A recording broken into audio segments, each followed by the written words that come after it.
This is MacroVoices with hedge fund manager Eric Townsend, the free weekly financial podcast targeting professional finance, high net worth individuals, family offices, and other sophisticated investors. MacroVoices is all about the brightest minds in the world of finance and macroeconomics telling it like it is, bullish or bearish, no holds barred. Now, here are your hosts, Eric Townsend and Patrick Ceresna.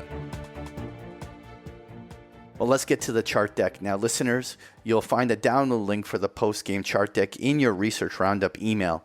If you don't have a Research Roundup email, that means you have not yet registered at MacroVoices.com. Just go to our homepage, MacroVoices.com, and click on the red button over Ollie's picture that says Looking for the Downloads.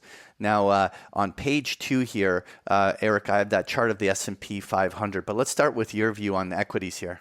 Well, to reiterate what I said last week, I doubt the final bottom is in yet, but I do think that there's a very good chance that we're seeing the beginning of a bear market rally that could last through year end. The setup was everybody fearing October might be the crash month. Well, October's over. The crash didn't happen, at least not yet. And now everyone's lifting their hedges. That short covering ignites the first leg of the rally. Then the upside momentum causes the trend followers to pile on. That takes it further. Now, Patrick, I'm curious to get your take on this because I would think a gamma flip would probably also be in the cards, and that would probably help the upside too. How do you see this market through year end? Well, listen, we were in a pretty oversold state in October when that CPI number came out and the market dropped to a lower low and reversed. It really did, at this point in hindsight, for sure, solidify a short-term bottom. What we can, when that bottom in place, a typical retracement in the S&P 500 would have been towards this 3,900 level, which has now actually been achieved.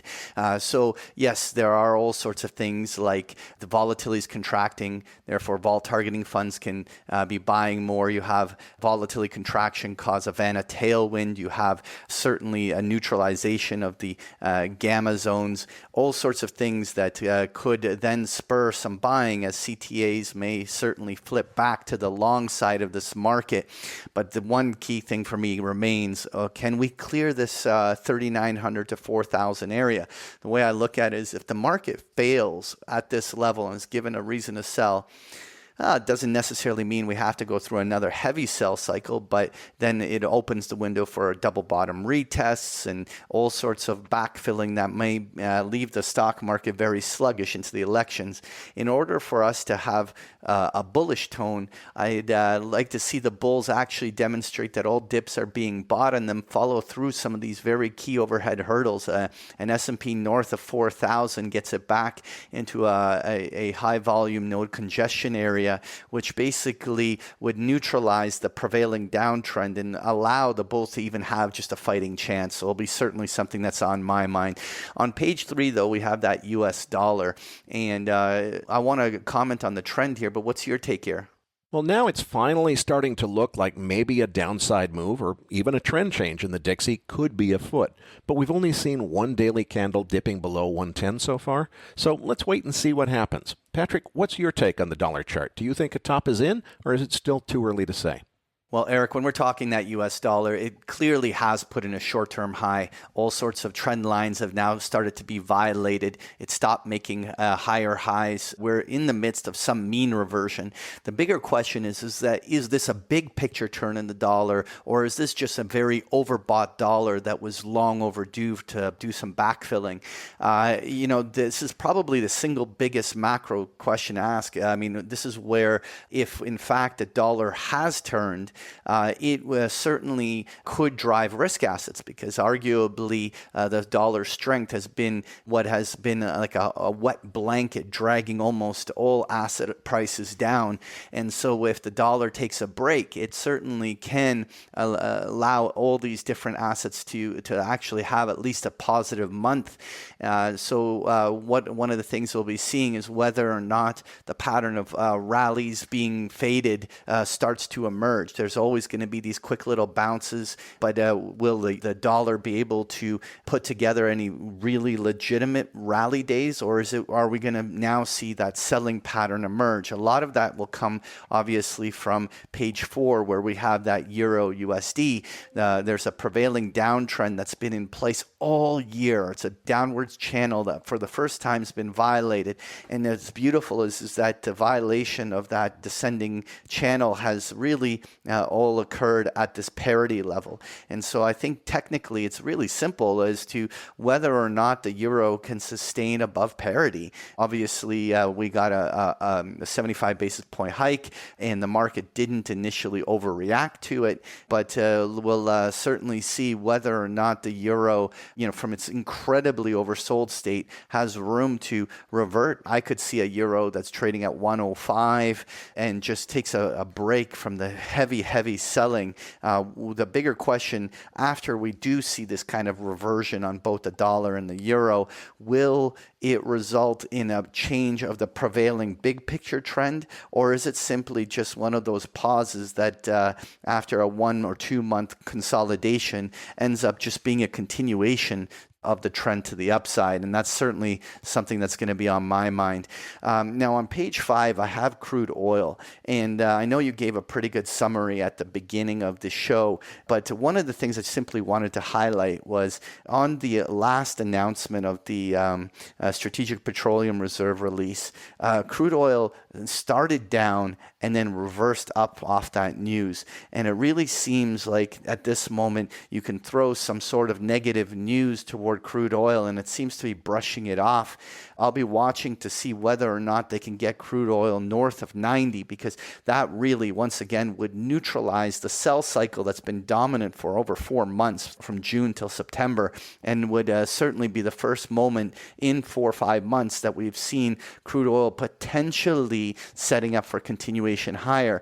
What is interesting, though, is on page 6, is that energy stocks, in even the oil service stocks, which are even having a bigger run, and even refiners are doing so well. And it's interesting because the actual energy stocks are actually reflecting very bullish price action, even though crude oil and gasoline and other things have not yet really engaged in those bull trends. And the big question I'm asking, are these energy stocks basically advertising already the positioning everyone has, and that it's just a small formality for crude oil to join the party? Nonetheless, on page 7, I have gold. And what's your thinking on gold? Well, Patrick, it seems to me like the excuse everybody's been using for the weakness in gold has been, hey, it's just because of the strong dollar. Gold trades inversely to the dollar. Well, hang on, wait a minute. We've had the Dixie down almost 4 big handles in as many days. And to my eye, the gold rally looks kind of muted here. I mean, it hit the 21-day moving average and kind of sputtered out. If you look at the equity rally, how it's come off of its bottoms, the S&P is way off of its bottoms. Gold's just barely making a little bit of a ding there. And even these last 4 days where the Dixie has been down every day, I don't see big green candles to match on the gold chart. So I'm still a little skeptical. I would like to hope that the bottom is in, but I'm really questioning whether it is. Patrick, what do you make of the gold chart?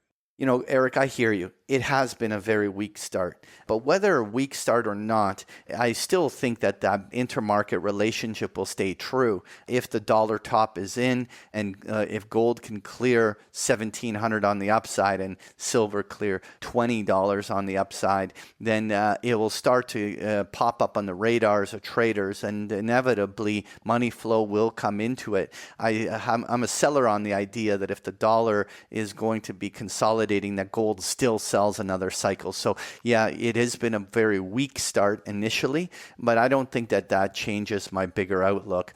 On page 8, I just wanted to touch on copper. I know you started talking about it at the start of the post game, but really copper has, after that bloodbath in June into early July, has really just spent the last 4 months basing and creating consolidation and retesting those previous lows.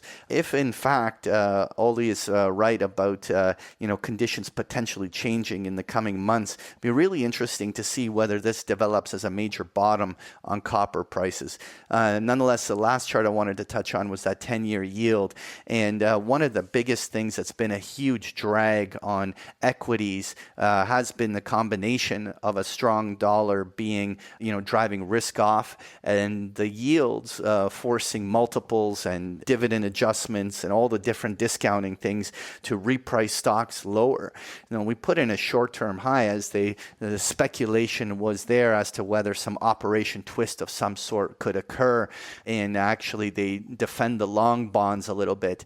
And I think this is really critical to watch. It's been such an ugly go in this bond market that even if the bond market just calms down and mean reverts a little bit, and we see these yields back off, maybe that will be the further tailwind that the stock market needed. Folks, if you enjoy Patrick's chart decks, you can get them every single day of the week with a free trial of Big Picture Trading. The details are on the last pages of the slide deck, or just go to bigpicturetrading.com.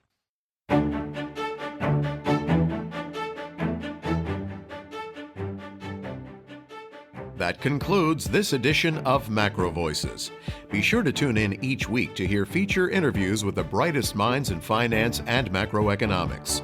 MacroVoices is made possible by sponsorship from BigPictureTrading.com, the Internet's premier source of online education for traders.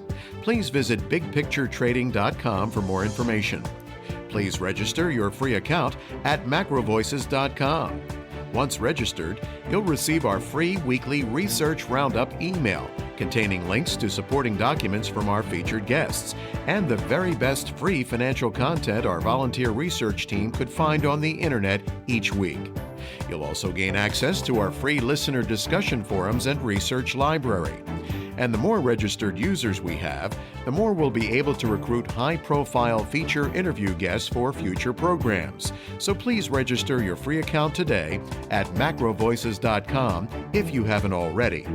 You can subscribe to MacroVoices on iTunes to have MacroVoices automatically delivered to your mobile device each week free of charge.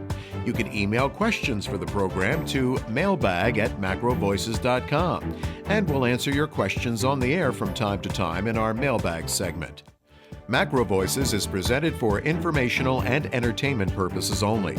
The information presented on MacroVoices should not be construed as investment advice. Always consult a licensed investment professional before making investment decisions. The views and opinions expressed on MacroVoices are those of the participants and do not necessarily reflect those of the show's hosts or sponsors. MacroVoices, its producers, sponsors, and hosts Eric Townsend and Patrick Ceresna shall not be liable for losses resulting from investment decisions based on information or viewpoints presented on MacroVoices. MacroVoices is made possible by sponsorship from BigPictureTrading.com and by funding from Fourth Turning Capital Management, LLC. For more information, visit macrovoices.com.